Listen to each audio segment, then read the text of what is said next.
what's her name? Eliza? What the fuck is this girl's name? Just say it. I hope I don't sound ridiculous. I don't know who this man is. My cherry cola, she gon' keep me sober.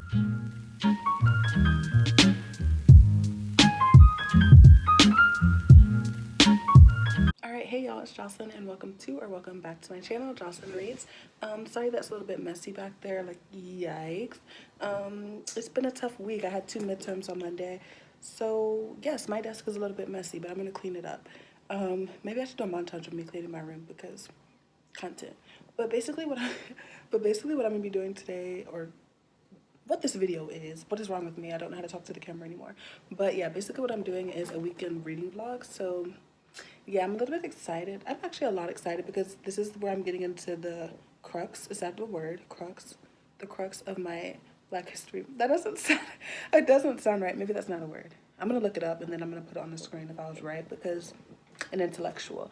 But this weekend, I'm going to be getting more into my Black History Month reads. As I said, I've only read 1 book this month. Yikes. And it was really only 50 pages. And it was just because for the first week of the month, I was spent studying for the second week of this month, which was this week. And it was for studying for 2 midterms. And I also had to write a paper that was due on Saturday. So I had a paper due Saturday. Then I had 2 midterms on Monday. And my arm's getting tired. So I'm going to have to make a tripod. Okay, so as I was saying, I made a tripod. And actually, it looks pretty good.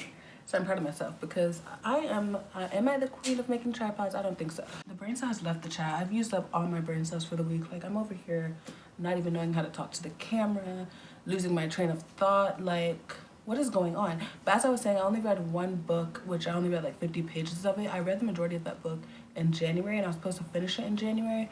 But then I realized I really need to take some time and study for my test, which we're not going to talk about those tests. I had a test in organic chemistry and I had a test, and sorry about that, my window, you can hear everything through it because this is a college dorm and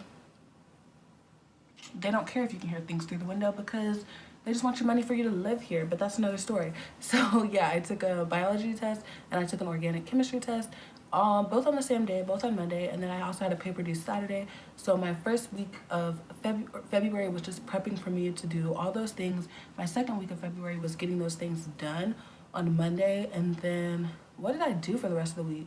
I don't know, I had other little assignments to do, so I just said, since I already missed Monday, let me just do a weekend reading vlog. So now I'm ready to read again. The book that I talked about that I did finish, Stalking Jack the Ripper by Kerri Maniscalco, and I actually did not like this book.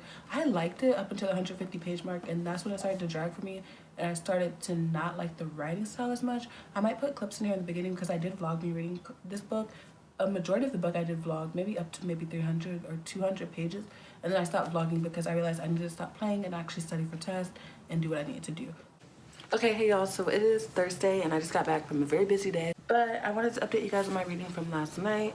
I read 56 pages of Stalking Jack the Ripper last night, as well as maybe 50 pages of Girl of Fire and Thorns, and I'm gonna talk about Stalking Jack the Ripper first. So I love this. I don't know much what to say because I've only read 56 pages, but this is really, really good and I'm really enjoying it. So the things I want to talk about so far was I really like the writing style and something. Okay, I want to talk about something very superficial first, actually. I love this paperback. There's something about this paperback, like, it's kind of floppy, but not really too floppy. And I like the way the words are spaced out. It's really weird, but I get this really satisfying feeling reading this paperback, so I don't know, I feel like it's weird, but I just do. Now let me talk about actual content. Okay, so the first thing that I want to mention about this book is that I didn't know that Audrey Rose was a person of color, but if this is Audrey Rose on the cover, I mean, I don't know, she might just be like white passing, but I remember it mentioned in this that Audrey Rose's mom was Indian, and I had no idea that Audrey Rose was, I guess, half Indian. I didn't know, but she is actually, so I think that's a nice little bit of representation. I don't know if it's own voices, because I don't know if Kerri Maniscalco is Indian. I don't think so. I haven't seen that she is, but I don't see an author's picture, so I'm just not sure. But it says that Audrey Rose is half Indian in here, and I was like, I did not know that. I don't think I've ever heard anyone mention that, but okay. Also, I told you guys that I thought I knew who the murderer was. I still think I know who the murderer is. I think it's the guy who was wearing the leather gloves in the beginning, and I said what I said. I just believe that's the truth. But also in reference to Audrey being half Indian, also her mother died, so I'm not sure if she has any type of Indian culture, if any of that is shown throughout the book? Probably not, because her mother's dead and she's probably the only one who knew part of that culture. I don't know if she passed on like kind of into All the Boys I Loved Before. I don't think so, because I really haven't heard anything about that. Like the poetic way that God is talked about in this, there's just one quote. Oh my gosh, hopefully I can find it. It was like this, there's this kind of dynamic. Obviously this takes place in the 1800s, so you guys know that there was some type of dynamic between science and religion, and the kind of a battle between the two. And this one says, whereas I shunned religion for its abandonment, father shunned his brother in science for their failure to save mother. When she died, father claimed uncle hadn't tried hard enough. And there you see like this kind of conflict between religion and science that we obviously have learned about in school, and kind of when like science began progression. Well, when science began progressing, there was this conflict between the two, and people believing that science is kind of undermining religion, which was another quote about religion. Okay, so I found the quote that I was looking for. It was also kind of Audrey's own battle within her own mind between God and science, like religion and science. And she said, no 12-year-old should watch her mother's soul drift into the abyss. It was the first time I'd ever felt helpless. God had failed me. I prayed and prayed the way mother always said I should. And for what? Death still claimed her in the end. It was then I knew I'd rely on something more tangible than Holy Spirit. Science never abandoned me the way religion had that night. Forsaking the Holy Father was considered a sin, and I did it repeatedly. Each time my blade met with flesh, I sinned more and welcomed it. And that, I feel like it is deep for a YA novel in a way, just because I never really see the exploration of religion that much when I read YA. And this is something that I can relate to in a way that everyone has been through something where maybe they have, well, if you're religious, maybe, or maybe you have been religion, it's just turned you away from religion, like Audrey, where they've been through something and they've like kind of asked God for help, and maybe you don't get the answer that you want. And it makes you question your faith and things like that, and it's really interesting to hear Audrey talk about it. And I love this one quote, forsaking the Holy Father was considered a sin, and I did it repeatedly. Something about that, it just resonates with me. I don't know, I really like it. My cherry cola, she gon' keep me sober. Let me give you closer, bubbly like a soda, sweeter than the champagne, smoother than this Coltrane. Keep me from the Chardonnay, I'm just sipping one thing. Okay, this is crazy.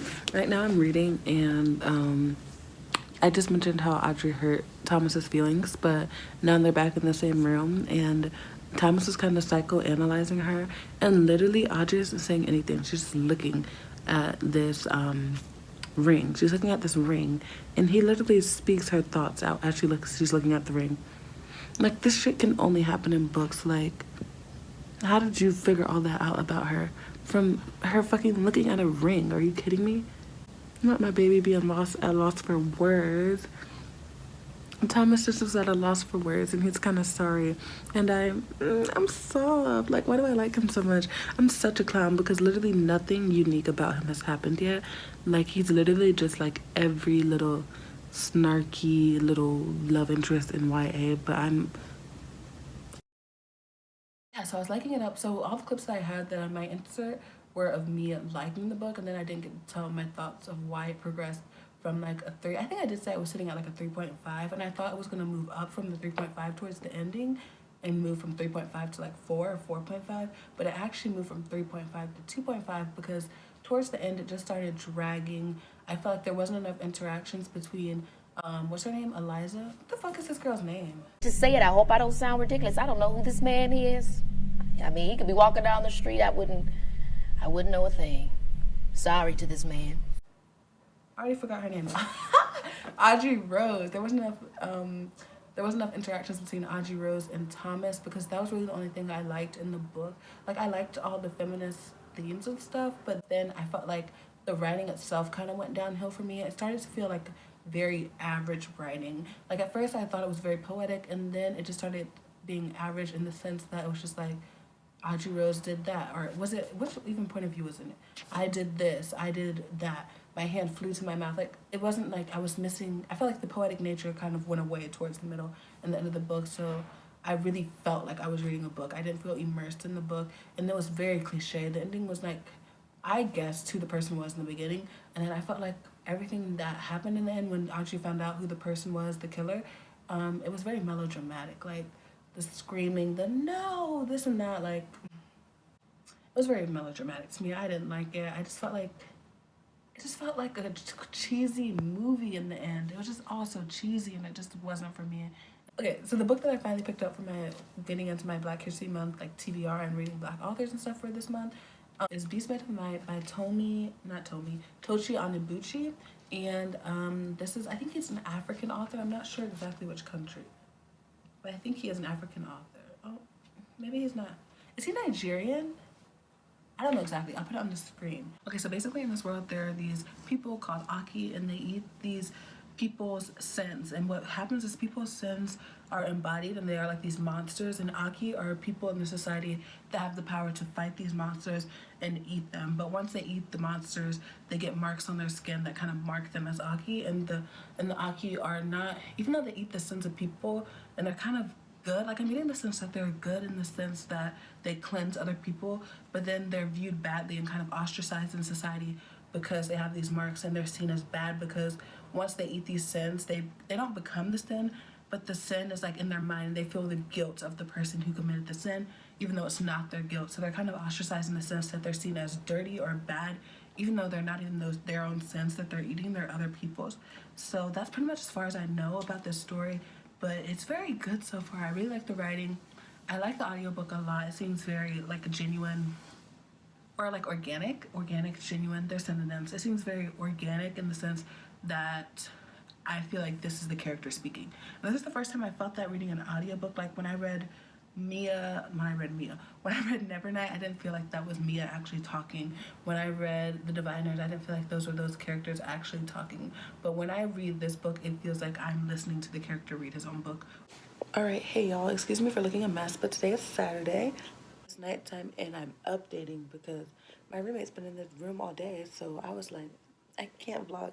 And then I went to Barnes & Noble, and my brother got me a gift card from Barnes & Noble for Christmas, and I've been kind of saving it to use it because during Christmas I didn't have things like exactly, like I always have things on my TBR, but there wasn't something that I was like, I need to go use my gift card for on this. Now I wanted something because I've been like working hard in school, so I wanted to treat myself, but I didn't want to, I'm saying I didn't want to buy books online, but I did buy something from Thrift Books, so we clowning.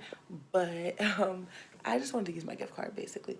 So I went to Barnes & Noble because I had some things that I wanted like really badly this time around. So I went to Barnes & Noble and got a couple of them. So I'm just going to show you guys what I got. Okay, so the first book I got is two of these were by Heather from Aphrodite Reads. Her Influence, basically. Like I had to buy two of these. And it's crazy because I spent my gift cards on them. Like, you know Her Influence then. Because I was sitting here waiting to use these gift cards, and then she talked about these books and I was like, swipe, used it. So yeah, the first one I have here is The Library of Unwritten by A.J. Hackwith, I'm pretty sure is how you pronounce it. And I like this cover a lot actually.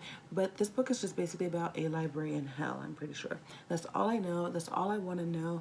And I'm excited to get into it. And I actually just saw on Twitter today that my soul sister Julie is reading this today. Like, we are connected. Like, anytime that I buy a book or I pick up a book, she either buys it and picks it up too, and without any type of conversation. And it's just like, why is she me? I don't know, but she just is. The second book that I got was Lovely War by Julia Berry, and look at this book.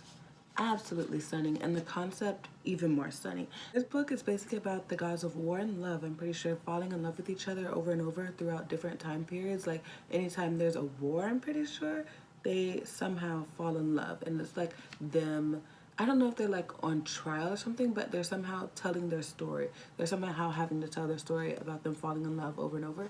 And that concept literally just sounds amazing to me. The book is The Starless Sea by Erin Morgenson. Like, I know I'm clowning, y'all. I know I'm clowning. I know. I sound like Keke Palmer. I know this man. But I know I'm clowning.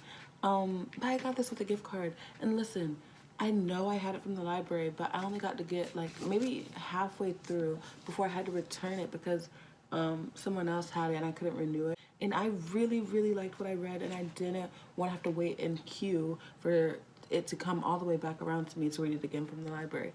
So I bought it. I did buy it, and I did break my book buying ban, but this doesn't really count because it was a gift card.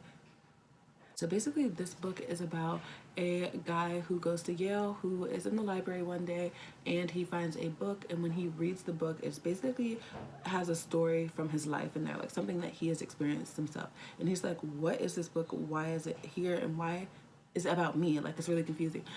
I thought I had it all together, but I was led astray the day you walked away. You were the clock that was ticking in my home. Changed my state of mind, but love's so hard to find. Okay, so I had to update you guys because for the first time in a book, period, I have seen a girl wearing a pineapple. If you don't know what a pineapple is, it's an iconic natural hairstyle, period. I'm gonna put a picture here. And this is the first time that I'm seeing that represented in a book. And it's kind of just crazy to me just because you really don't realize, or at least I don't realize myself, how much I don't see myself in books until I actually do see myself in a book. Because it's kind of become my norm to just not see myself in books. I'm just used to the white girls throw my hair up in a messy bun, like my straight hair, whatever, all that stuff.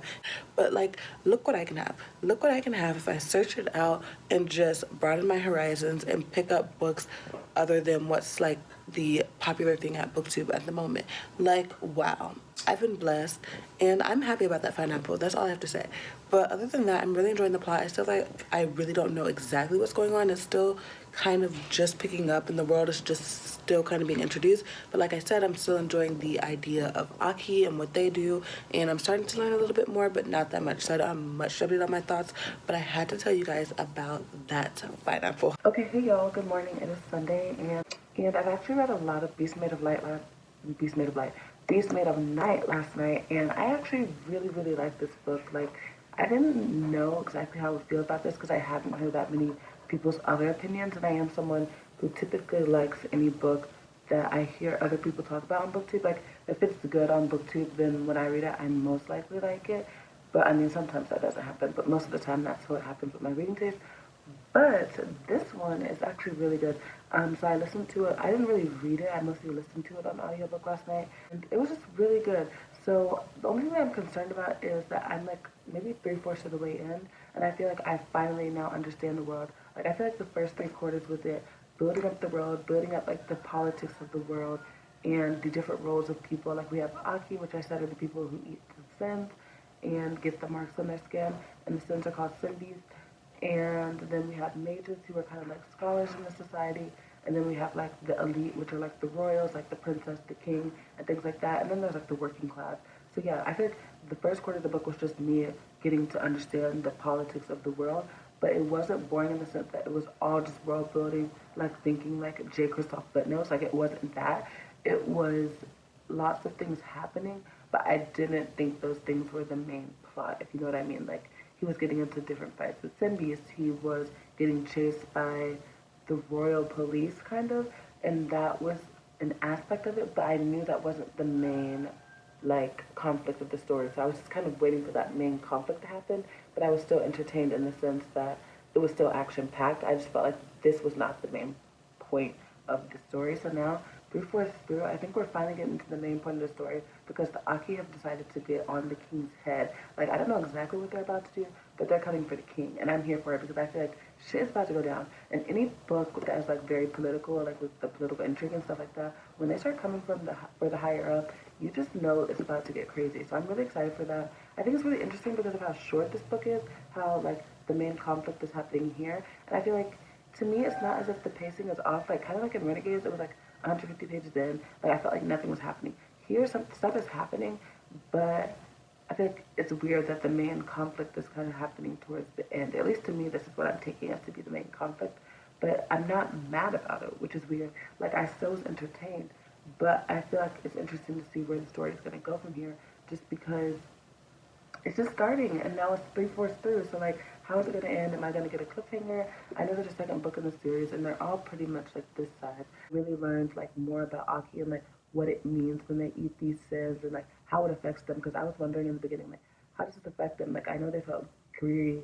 I know they felt grief and guilt for eating the sins. Like, they felt the guilt of the other person for that sin. But I also wondered, like, how many sins can they consume? What happens after they consume a certain amount of sins and stuff like that, and we're starting to learn all that, and it's really, really interesting. This is the first book that I've read of something about like consuming sins and it getting marked in your body. I think it's a really unique concept, and I think the author is doing a very good job of like developing that concept in the sense that like there's a lot of history behind this, and I think that's really interesting.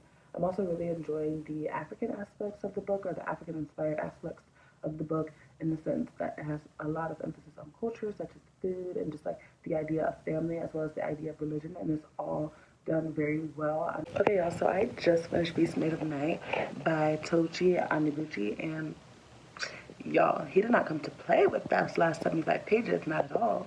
He did not come to play. So there were like three main major plot points at the end of the book, like plot twists. I guess the first one, so I was feeling myself and I was like, he didn't trick me, like, duh, that was gonna happen. I knew that was gonna happen. And then right after that first one, there was a second one and there was a third one, and I was like, excuse me, I'll be quiet, because he did get with me, because I did not see those other two coming, and that was crazy. Don't want to talk about them, obviously, because they're spoilers, but I also wanted to mention that this book actually gave me major Percy Jackson vibes, and it was something that I was trying to figure out the whole book, why this was reminding me of something else, and what it was reminding me of was Percy Jackson. Not in the sense that of the friendship dynamics or Percival, you're not going to get any of those, so don't go into those thinking that that's what it's like for Percy Jackson, because you will be disappointed. But what it did remind me of was like the monsters. The monsters remind me of Percy Jackson a lot, and the action scenes remind me of Percy Jackson and the fighting. So if you like that aspect of Percy Jackson, I think you will like that in Beast Made of Night. So I thought that was very interesting, seeing as the characters are way older, but I'm getting hella Percy Jackson vibes and like how the action is playing out in the monsters, and not the world necessarily, because it's not gods, but it kind of is gods. It's kind of hard to tell what it is right now, because it's not clear, but it's not clear because the main character himself doesn't know yet. So it's not on the author's part. It's on the fact that we're still figuring it out together. So yeah, I ended up really loving this. Loved the Percy Jackson vibe. Loved the plot twist in the end. It pushed it up from like a 4 to a 4.25. It was like more of a 3.754, and I pushed it up to 4.25 after that ending, because he did not come to play. Wow, that's all I have to say about that. So yeah, this is my last Black History Month read of the vlog, not of the month, of the vlog. I feel like my first one was a success, and I'm happy about that. So yeah, definitely would recommend this book if you've been looking at it, because quality content.